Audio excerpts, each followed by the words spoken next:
So you watched Cyberpunk yet? Because you should. It's incredible. I haven't been a big Studio Trigger fan since Inferno Cop, but they've really stepped up their game recently from what I hear. I got to get around to watching all their Toku adaptations they've done because I hear good things about them. The last I saw of them was BNA, which had really good presentation and atmosphere, a nice MC, interesting visuals, but the story was kind of all over the place. It was hard to follow or really care about, and that ultimately made the anime suffer. This is what I consider to be usual for Trigger, but Cyberpunk is not a usual anime.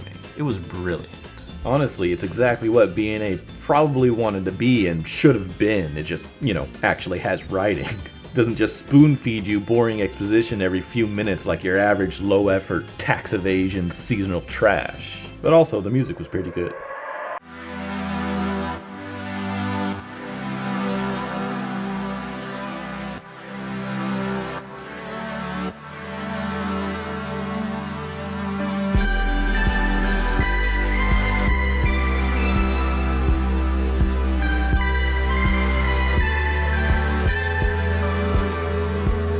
I've heard the anime described as a love letter to the game. Not the video game, but to the tabletop RPG it was based on. I've never played it myself, but I can see why. The world is just so full of life. It really feels like a strong setting with high potential for stories. Now, I'm not really a big fan of the modern take on the cyberpunk genre lately. It's depicted now as kind of a vapid world where nobody really gives a hoot about privacy or curbing their appetites. Like, does everyone have to be naked all the time? Seriously. I'm a fan of Neuromancer, of William Gibson, where the genre pretty much came from. Now, I know there's a lot of hardcore sci-fi buffs out there, and yes, I know the genre existed well before Neuromancer, kind of like an underground movement within sci-fi literature, including Gibson's own very famous short stories like Johnny Mnemonic and Burning Chrome. There was even a novel literally titled Cyberpunk, written by Bruce Bethke a few years before Neuromancer. I also recently had a conversation with an old otaku, who said Gibson stated once that he simply adapted what he read in Japan,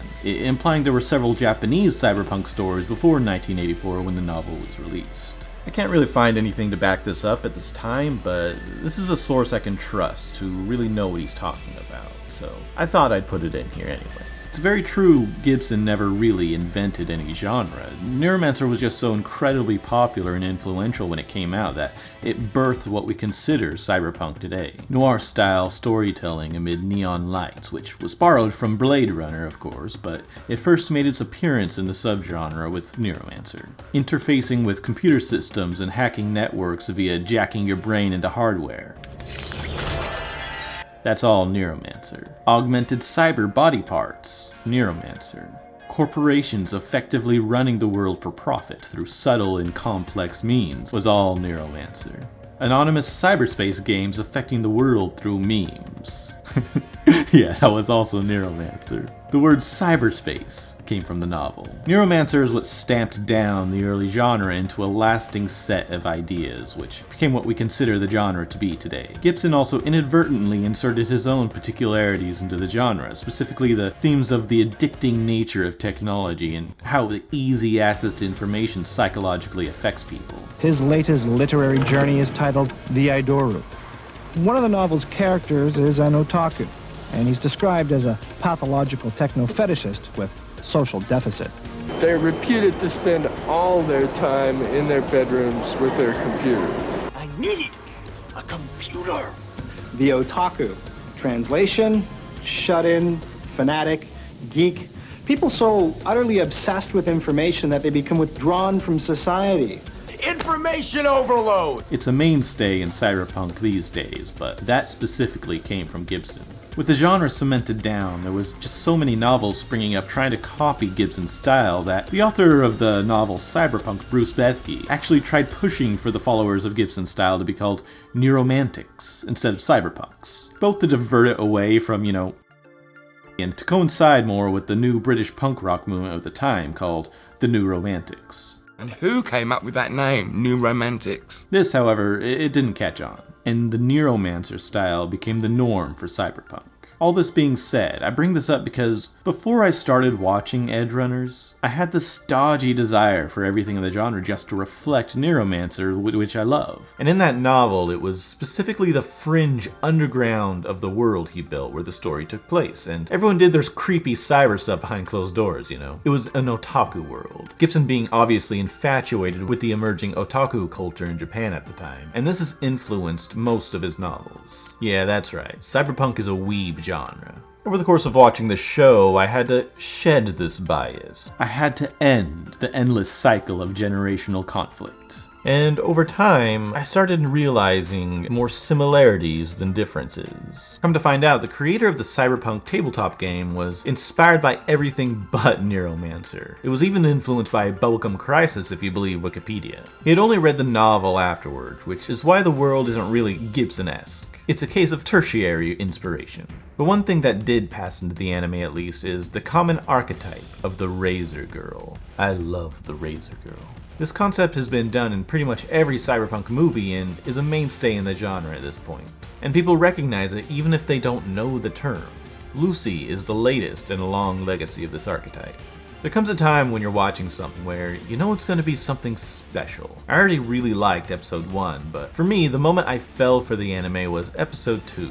If you're not a gonk, if you're Dreamer Choom, you know what I'm talking about. It's the episode where Lucy is introduced. She has a mysterious aura about her, and she's alluring to the main character, who follows her down into the underground world she comes from. She kicks ass, she's hard as nails, and she takes a liking to the plucky young MC and opens up to him. It's hard to trust her at first, but hard not to like her. She's a Razorgirl. The term Razorgirl started in Neuromancer as a way to designate a specific character. She was also known as a street samurai, which just goes to show Gibson's weeboo nature, right? Or just simply Stepping Razor, which just sounds so cool. One of my old friends used to use Steppin' Razor as his WoW character's name. Her name is Molly in Neuromancer, but she is a reoccurring character in all 3 of Gibson's Strahl trilogy, going by different names each time. She was even in Johnny Mnemonic, but they replaced her with Jane in the movie adaptation. Just goes to show Gibson works are so weeb that, just like with anime, it's always recommended to read the source material too.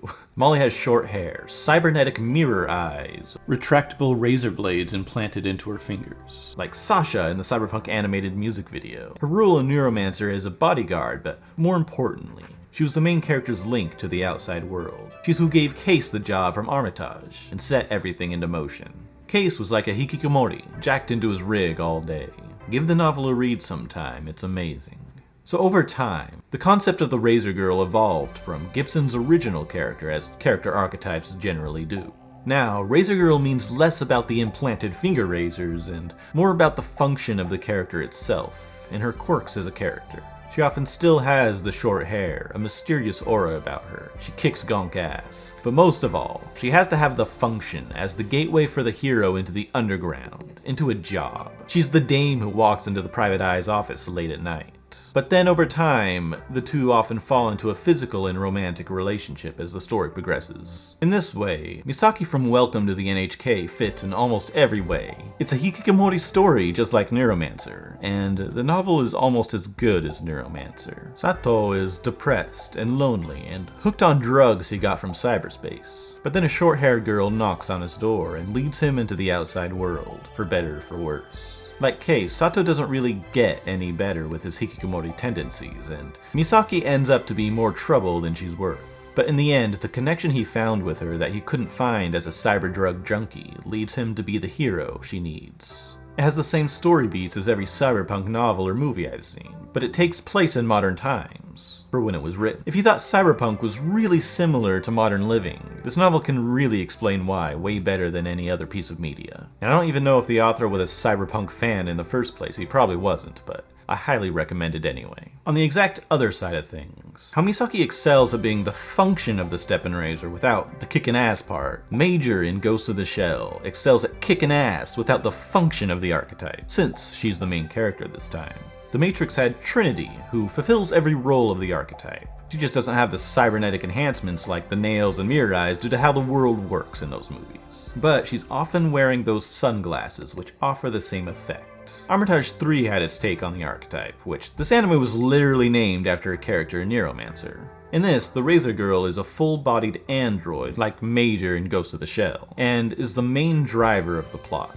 She teams up with MC in a buddy cop situation where they get in way over their heads tracking down the mysterious nature of the girl, hard-boiled detective style. Lucy is an archetypical Razorgirl in every sense, except she doesn't have the razors or mirror eyes, of course. She instead has Netrunner implants, which are meant for the deep diving into the computer systems. She's a hacker, much like Case was in the original Neuromancer. However, hacking is a lot different from what it was like there. However, there are a lot of similarities. It's no longer an addicting, abstract space where you interact through esoteric chemical and emotional impulses like in the novel. Instead, the addiction comes into play with the chrome, the implants, the modifications to your body. And just like with Neuromancer's hacking, there's a physical and mental cost to relying on it so heavily.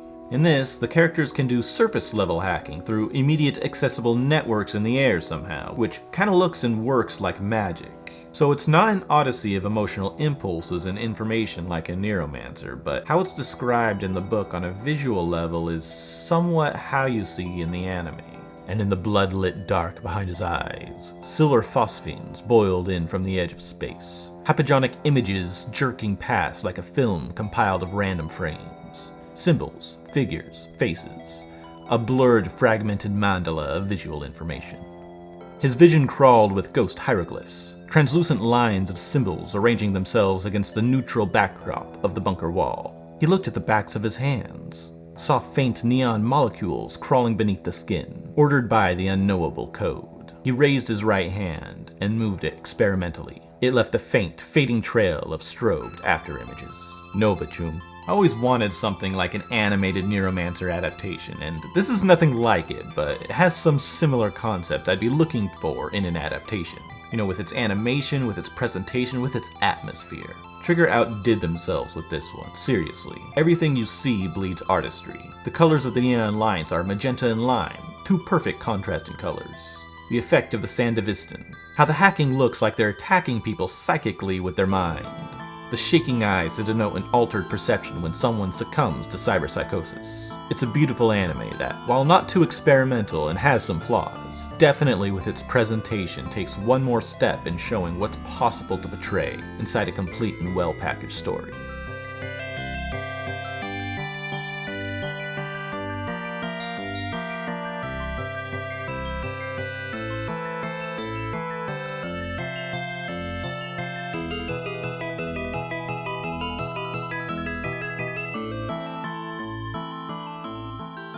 Except for Atom Smasher. Where the hell did he fit into the themes? Just came out of nowhere. You know what? Get the game, flatline his gunk ass. Pop him one for David, Becca, and Lucy Chum.